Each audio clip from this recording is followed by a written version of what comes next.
இஸ்லாம் காட்டித் தருகிறது. சஹாபாக்களை பார்த்தவர்கள் கேட்டார்கள், கன்னி பெண்ணா விதவை பெண்ணா? ஜாபர் ரலியல்லாஹு அன்ஹு சொன்னாங்க, அல்லாஹ்வின் தூதரே, விதவை பெண்ணை திருமணம் முடிச்சேன். ரசூலுல்லாஹ் சொன்னாங்க, நீ கன்னி பெண்ணை திருமணம் முடித்திருக்க கூடாதா? நீ அவளோடு கொஞ்சுவதற்கு, அவன் உன்னோடு கொஞ்சுவதற்கு அது வழிவகை செய்யுமே. அந்த வாழ்க்கை, அந்த இன்பத்தை ஒரு கன்னி பெண்ணால் தர முடியும். விதவை பெண்ணால் அந்த முழுமையான அந்த இன்பத்தை தர முடியாது. ரசூலுல்லாஹ் சொன்னார்கள். எதுக்கு நினைவுபடுத்த தெரியுமா?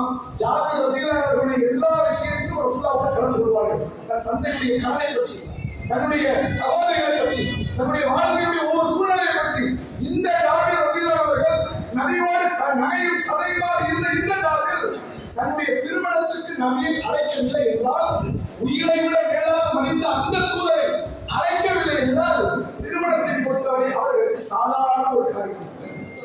காலை உணவை போன்று, மதிய உணவை போன்று,